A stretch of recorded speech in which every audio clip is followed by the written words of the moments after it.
Welcome back, and we will continue the lecture series by Ramadevi. Thank you for this. Okay, so just to take you on a continuous path from yesterday to today, I thought let me just briefly tell you what we were doing in lecture 1, lecture 2 and lecture 3. So in lecture 1,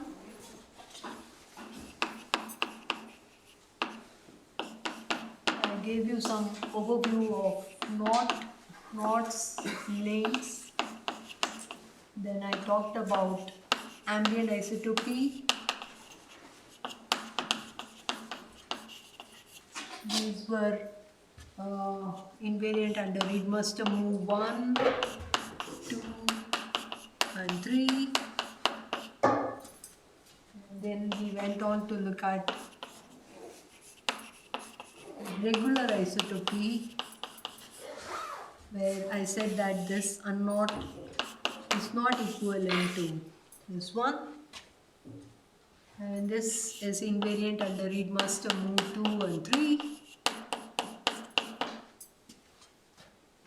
And then I said that these are sometimes called as a frame knots.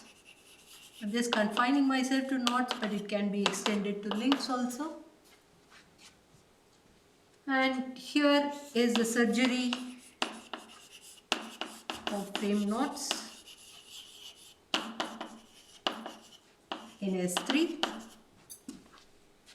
They give you new three-manifolds.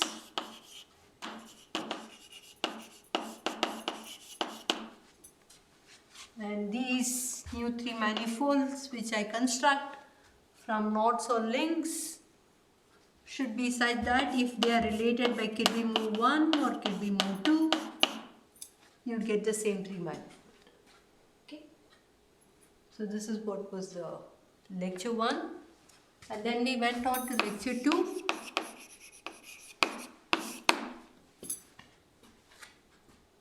Where we tried to construct the skin relation, or we reviewed Jones' skin relation, right? And then we also said that we will follow on these ambient isotopy invariants, I called it as V of K, and regular isotopy invariants, I called it as P of K, right?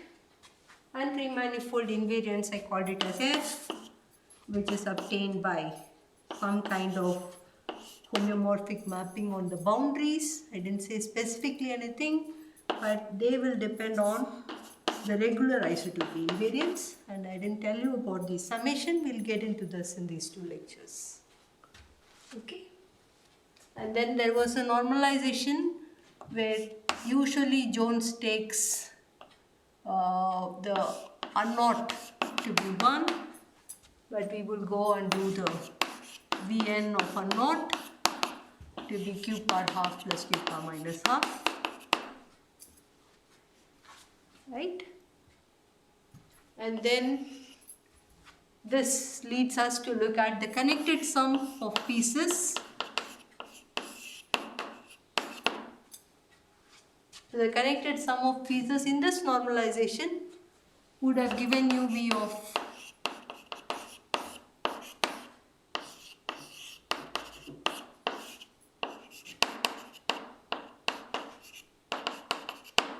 so this is what you would have got here.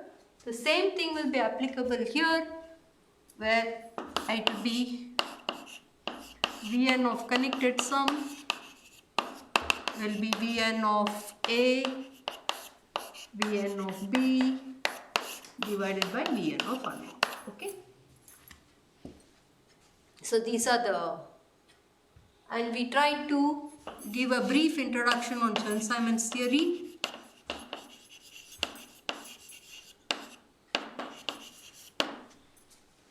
Where I said that the observables are given by Wilson loop operators, and we could have a gauge group.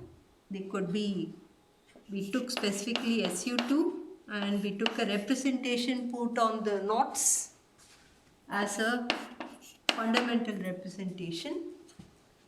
And these expectation values are what should be the Jones polynomial. Okay. To be very precise, it's the normalized version of the Jones polynomial. See? And then in the lecture 3,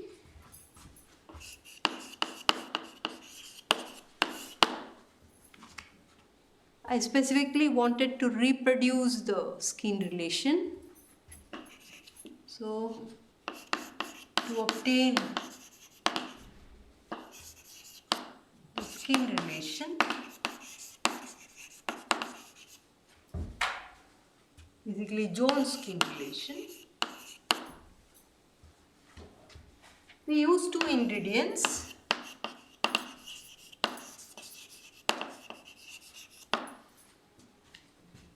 One was treat knots either as closure of braids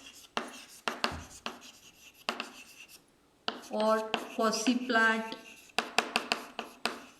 of braids. That's one ingredient. The second ingredient is take the knot in S3, some complicated knot. You slice it, this is equivalent to slicing into two oppositely oriented boundaries, and they will have some number of punctures. It could be 2, it could be 4, it could be many. Okay, so I tried to give you some flavor of going up to no punctures, 2 punctures and 4 punctures in the last lecture. And then the formal Chern-Simons way of evaluating this can be related to a state psi, and the state psi belongs to correlators. Okay, so they belong to correlators on this theory which is going to be on S2. Okay, on S2. So the theory is correlators of a CFT with current algebra symmetry or affine regroup symmetry. Okay, on S2 with so many punctures. Okay, so let me say on S2 with punctures. So this is what was the theme. Using this and using the fact that dimension of such a Hilbert space or this vector space to be given by S2 with so many number of punctures, they depend on them, and I tried to give you a result that if it is 0 punctures, the dimension is 1, right? So for S2 with 0 puncture, the dimension is 1. If it is 2 punctures, then it will depend on the representation put on these punctures. They have to be conjugate of each other, otherwise it will be 0. And then dimension of H of S2 with 4 punctures is what we try to look at, especially when we put fundamental representations on the strand. Okay, here we don't need to worry about the representation, it could be anything.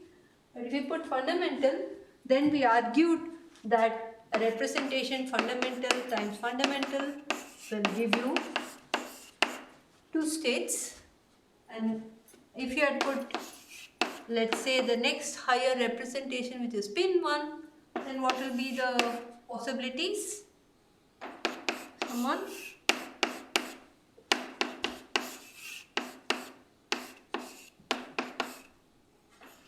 Is that all or anything I missed? These are the 3 or any more? I think these are the 3. So if we are, instead of fundamental, if I put spin 1 or this double box Young diagram, then the dimensionality of that will be 3 and not 2. Okay. So in the case of fundamental with 4 punctured boundary, the number of irreducible representation is 2. That defines for you the dimensionality of the vector space for a 4 punctured S2 boundary. All the punctures carry fundamental representation of SU2.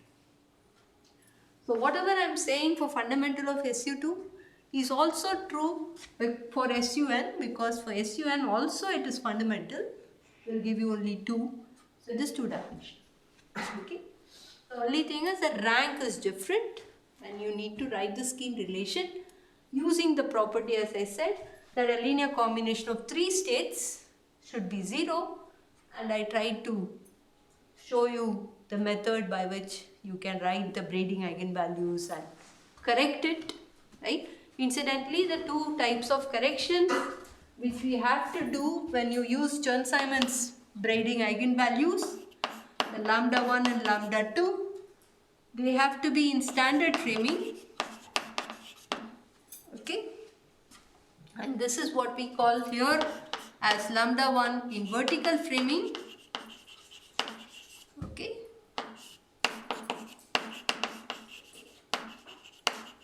so this is you will have some frame correction which you have to do to work in standard framing, and if we put it in, we get exactly the skin relation of Jones polynomial for 4 punctured S2 boundary. Just as a quick question, instead of putting fundamental, if I put this, what kind of skin relation will I get? Now there are 3 states, so you should be able to write a linear combination of 4 states to be 0. Okay.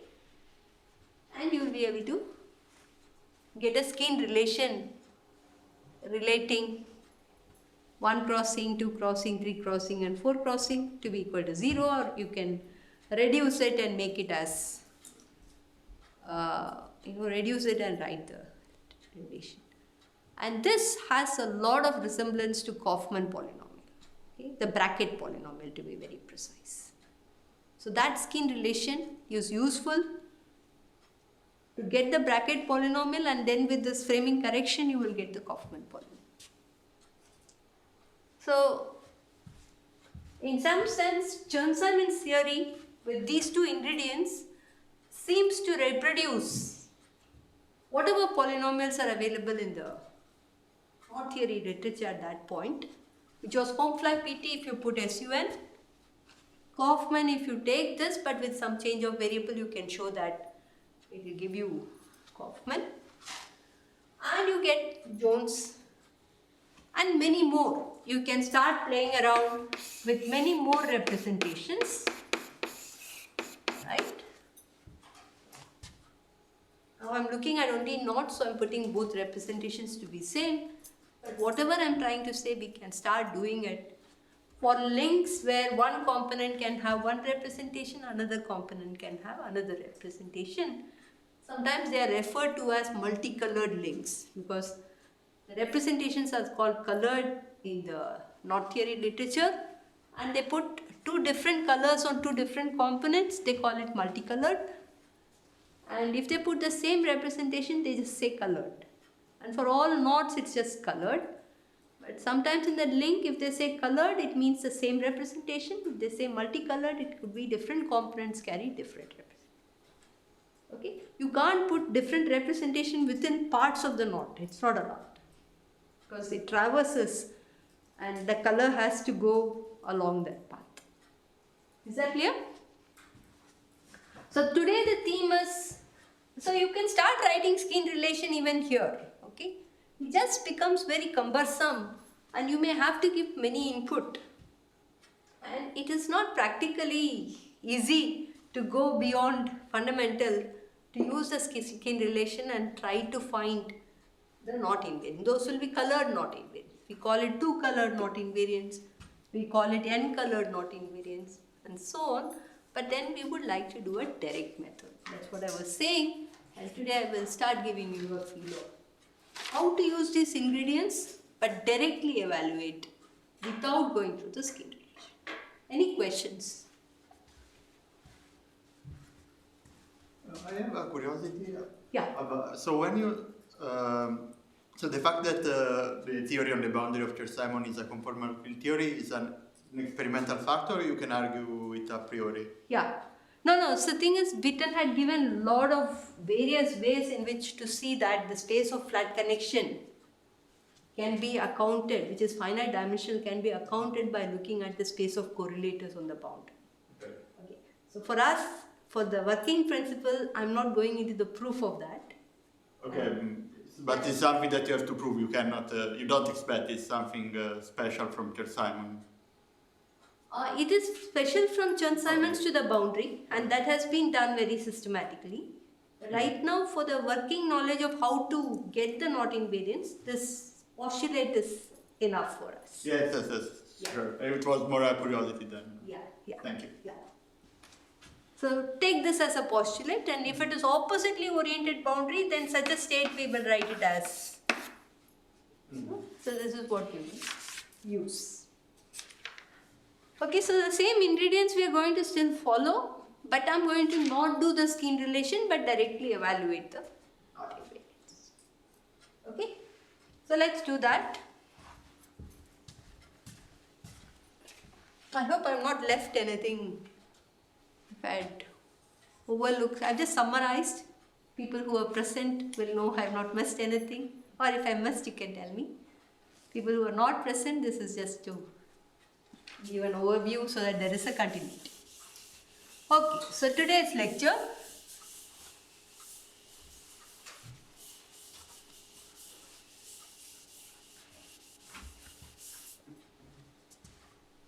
So I'm going to confine myself to trefoil just for convenience, and then you will start seeing a little more complexity by going to figure 8 what things are happening, and you will know how the direct evaluation is very systematic.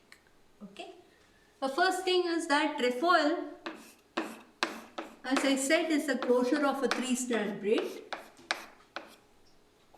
Right. I can put it in S3. And I can slice it. Let's say, let me do a simple slicing at this point.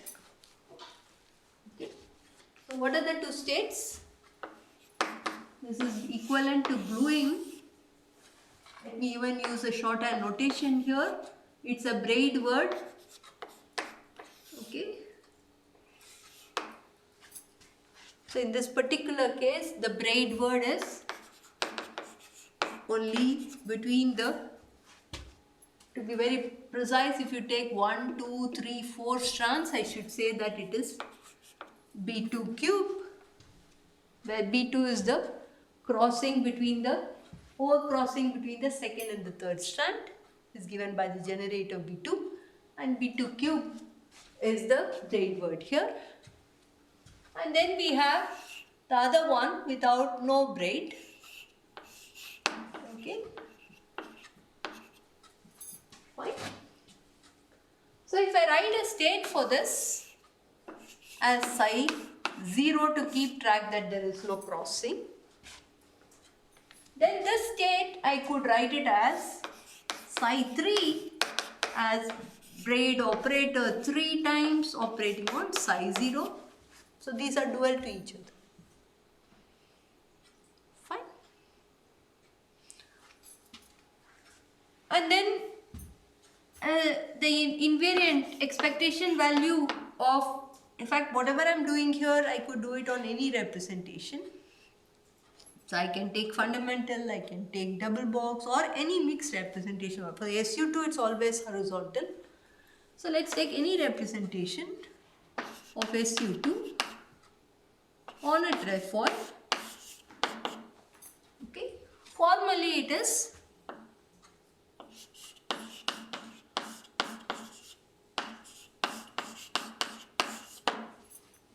okay.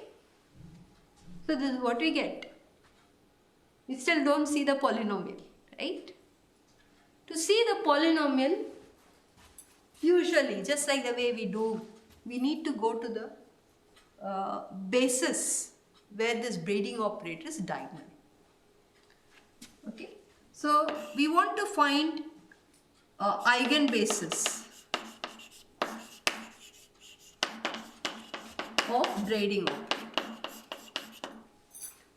Okay, and one of the ingredient I said is that it belongs to the four punctured boundary, the correlator four punctured boundary, and pictorially, so those will define for us a basis. So pictorially, I can show that you can draw something which is of this type. Okay, so let me.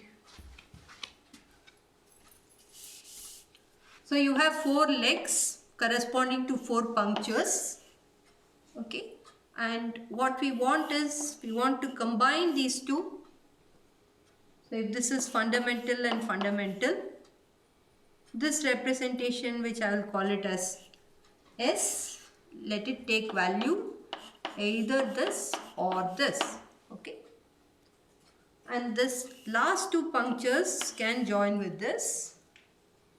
So this is what? This is fundamental, and these two will also join.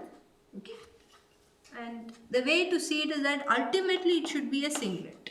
Okay, the 4-point correlator with all these tensor products when you take, it should be a singlet. And for the SU2 case, you can see that this with one of them can give you a singlet. Okay, so this is a way to view this, and this is what we call it as a diagrammatically what we call as, it's a two-dimensional vector space with the basis S equal to 0. S equal to 0 is synonymous to, let's say, double box, and S equal to 1. Okay, you can define to start with. So it is a two-dimensional vector space. So I can take this to be the basis of the braiding operator, which braids the second strand and the third strand, or the punctures on the boundary. Second puncture and third puncture gets exchanged under the B2 operation. Is that clear? Because this diagram, whatever happens in the bulk is actually an exchange between the punctures on the boundary. When I do the crossing, if it is overcrossing, you should view it as a clockwise exchange. If it is an undercrossing, you should view it as an anti-clockwise exchange. But it's still an exchange between the punctures.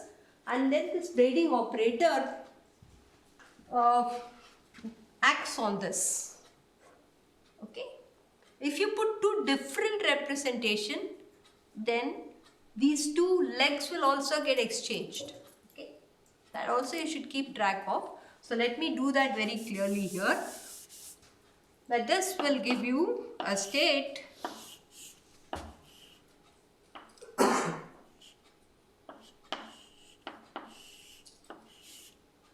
if I call it as 1, 2, 3, 4, this will be 1, then 3, 2, 4. Okay. S will be the same. As I said, it is an eigenstate of this. So this just to keep track of which punctures are getting. Formally, this can be written as an eigenvalue which depends on S and which depends on the representations put on the punctures. If I put both the representations to be same, it will be this and this. So if you want, you can call it as R2 and R3.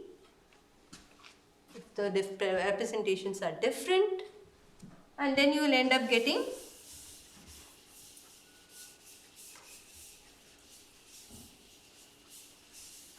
a state which is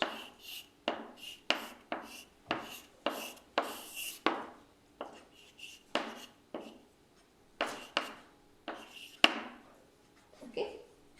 This is the explicit way of writing how the B2 operation on this state will give you an eigenvalue times this, which is the same representation, then it's an eigenstate.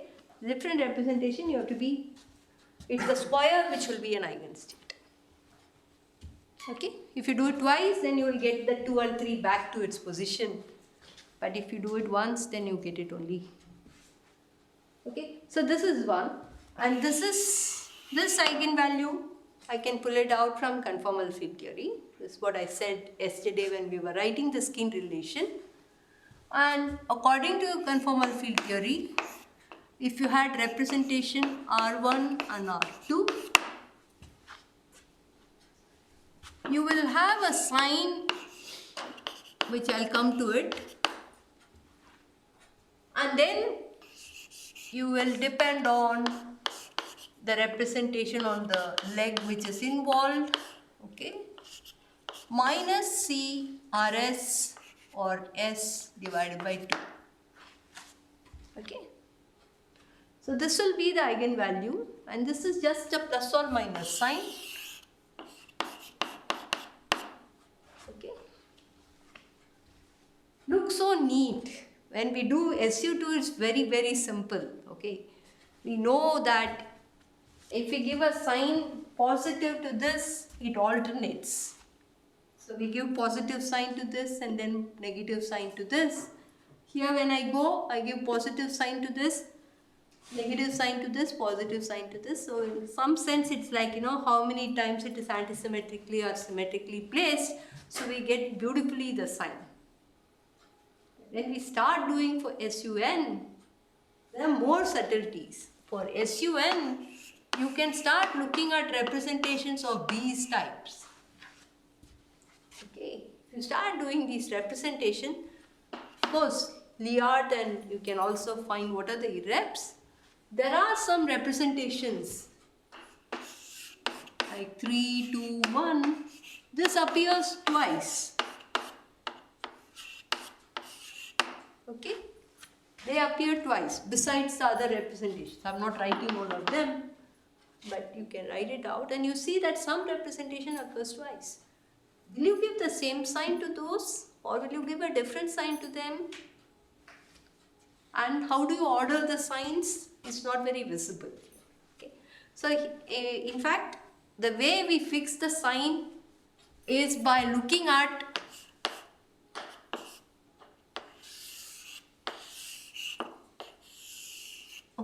if you take this closure of a 2-strand braid with only one crossing and you want ambient isotopy invariant, what is this diagram? It is same as unknot, right? You can do Reidmaster move 1 and remove the rest, correct? If you do ambient isotopy invariant, right?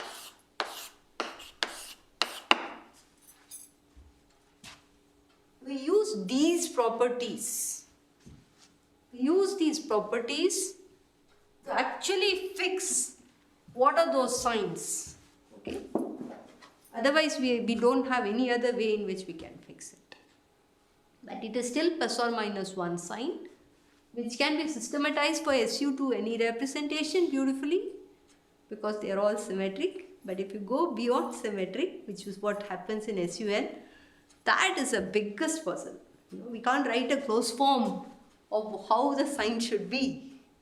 Just like that. You have to use equivalence of these invariants and fix it. In fact, this equivalence of this invariance will also fix for you the standard framing eigenvalues. Okay?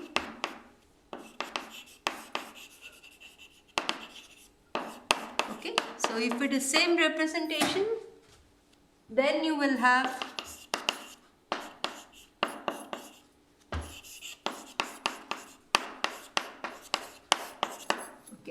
so this is something which will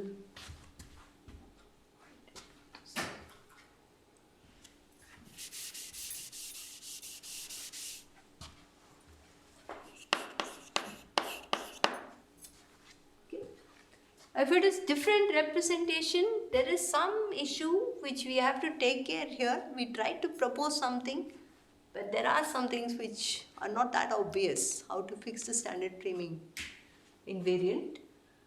These are straight away the vertical framing invariants. Okay. Vertical framing is also blackboard framing. So those invariants are straight away the vertical framing invariants. So whenever I want to do surgery of knots or links, I will use this. But if I want to compare with the known knot polynomials, I will use the standard framing invariant. The sign is not going to be altered when you go from one framing to another, but to fix the sign or to fix this framing correction, we need ambient isotopic invariant that these two has to be equivalent, and that fixes that the standard framing eigenvalue has to be this. Okay, so this is one thing which needs some exercise to fix it. Other thing to evaluate, so I have given you the braiding operator, right? But I have to also say what is psi 0. What is psi 0? Psi 0 is nothing but a 3 ball with this state, right? Is that right? It's opposite of. This is a dual state. You can write the. How do I fix the psi 0? If these are the basis state, technically psi 0 should be a linear combination of S, right, with some CS,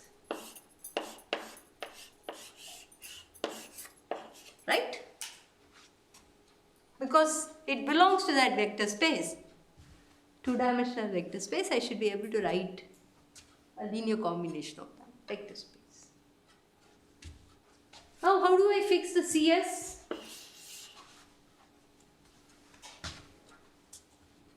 I have to fix it in a way that if I glue psi 0 with psi 0,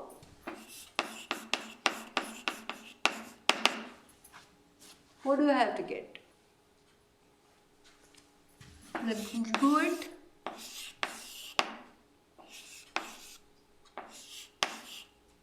Gluing means connecting it, right?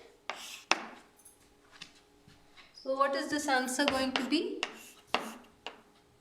I'm going to do normalized, right, of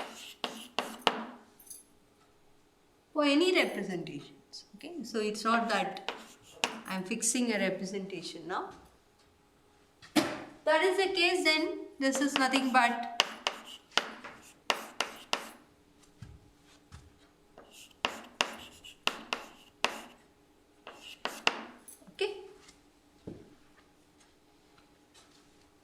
it's actually many of these things, by using topological equivalence of knots, we can actually infer a lot of things from here. Okay, so it's very systematic, and we can start inferring what should be CS.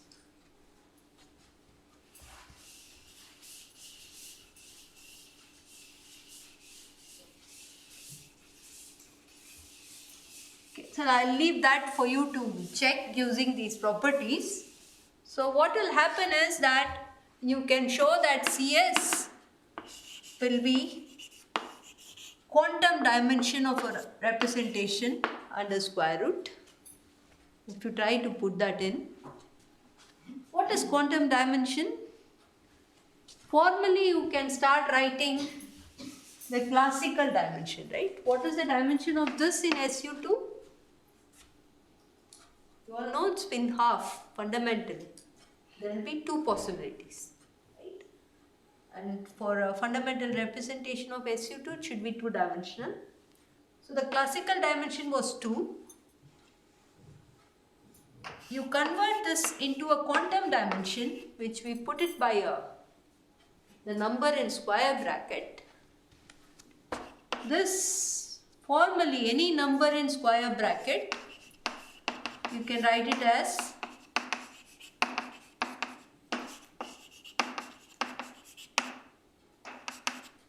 so this is what we call it as a quantum number. Why a quantum number? Just like we all study classical physics and quantum physics. If you write Q equal to e to the h cross and take h cross tending to 0 limit, what will you get? You can check it out. get some sign or sign n. If you put it as IH cross, you'll get sign. If you put it as, then you'll get the hyperbolic, sign hyperbolic. And if you take the limit h cross tending to 0, you'll end up getting the number n. Okay. So in some sense, the Q number to classical number is like there is a huge machinery of doing calculus, integration, differentiation. It's called Q calculus.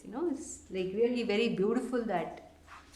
In fact, when I take the dimension 2 and dimension 2, right? If I take 2 into 2, you end up getting 3 plus 1, right? You all know this, right? So the Q number also satisfies that property. Q number 1 is same as 1.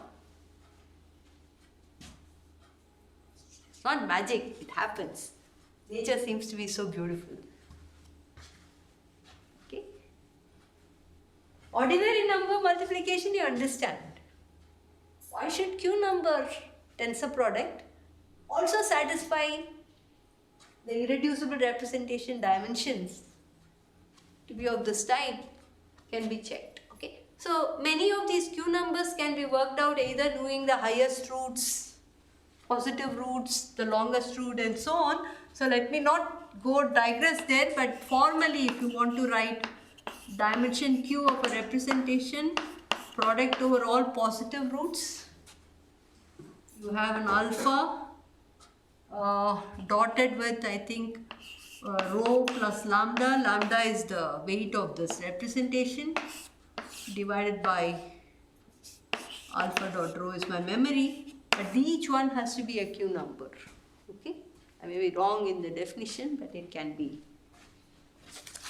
This is a yeah, that's correct. There is also an alternate way in which it can be written using the modular transformation matrix, which is this lambda is the highest weight corresponding to R. Okay, so let me keep track of this. You can also write it as S0R by S0. Okay, there are various ways in which the Q dimension can be found. The simplest one I like very much is the Hooke's formula is what we use to find the dimensions of any diagram given to you.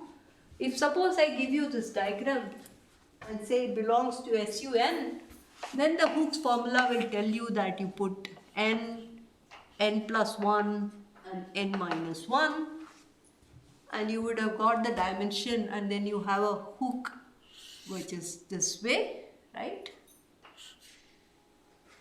If you have learned this, put the hook on all of them.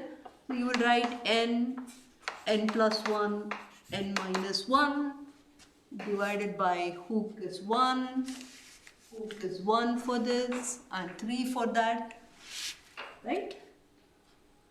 And now you can replace all these numbers by a Q number. Okay, and this will match with this formula. This is a shortcut. I still don't know whether there's a proof to show that this is same as that, but it works, and we know we start using this Q dimension formula. Of course, quadratic Casimir, of course, you all know how to. Given a Young diagram, there is also a formula for that. So everything is known. So now what I will try to tell you that this one will be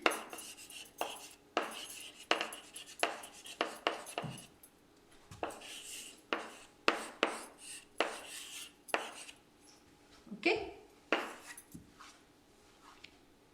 So plug it in. Plug in everything now, and what do you get for the trefoil?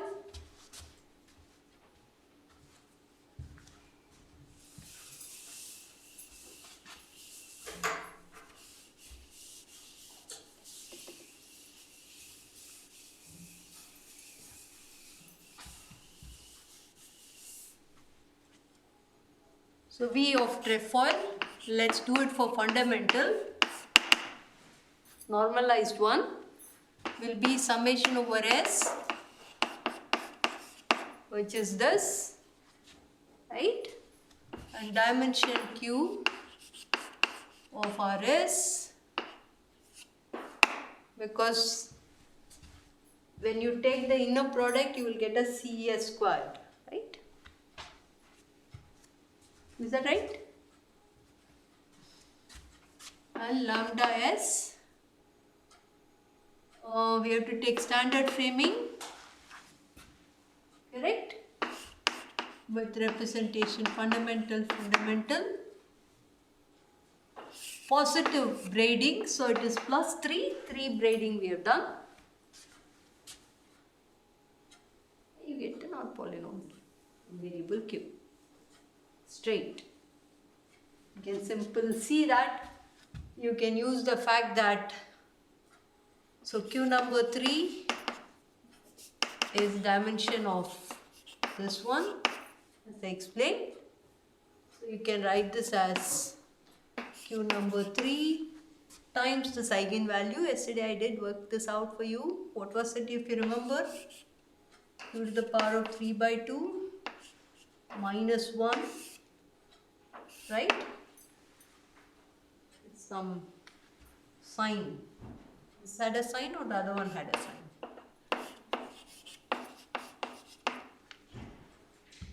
This had a sign, I think. That's it. Did I miss out anything? Q number 3, explicitly if you write Q 3 by 2 minus Q minus 3 by 2, this will be Q plus Q inverse plus 1. Is that right? So plug this in and see whether you get the Jones polynomial times an unknot.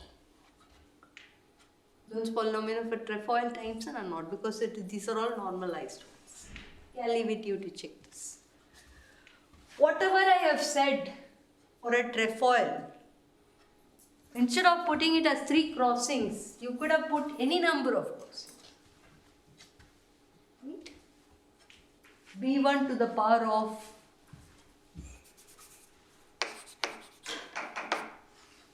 odd will give you knots, even will give you links, but with same representations. That formula is so powerful that any closure of a 2-strand braid with M half twists, you get straight away the answer. No need to do anything, no need to go through skein relation, nothing. Then that's a very special braid word, right? We looked at a very special braid word. We should like to look at least a little more different braid words.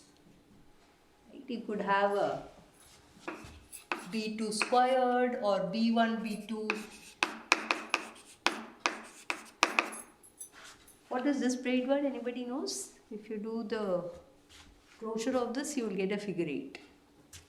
More you will hear this belongs to a weaving class, which Vivek will tell us. These braid words, you understand this notation? What it means is that you have to do an overcrossing between 1 and 2, undercrossing between 2 and 3, overcrossing between 1 and 2 as time propagates, and then take a closure. But doing an exchange between 1 and 2 followed by 2 and 3, even in permutation, right? If you do a transposition between 1 and 2 consecutively and 2 and 3, order matters, right? You can't do B1 B2 is not equal to B2 B1 B3 is equal to B3. Agreed? Right? Why? Instead of this, I could have taken a box with 3 crossings. Okay? I could have had a box with, let's say, 5 crossings.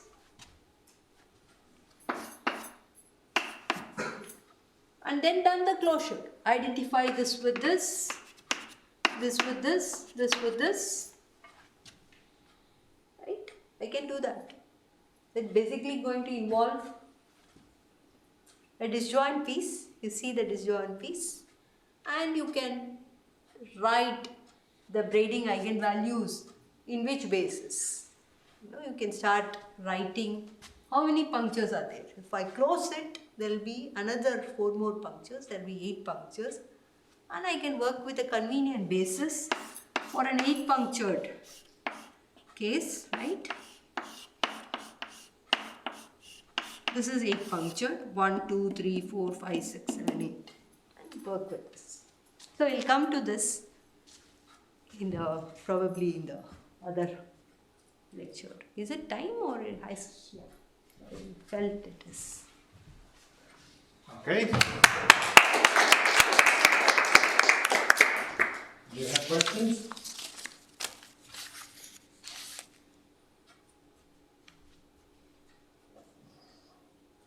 Okay, so let's thank Rama again and Thank you. head for lunch.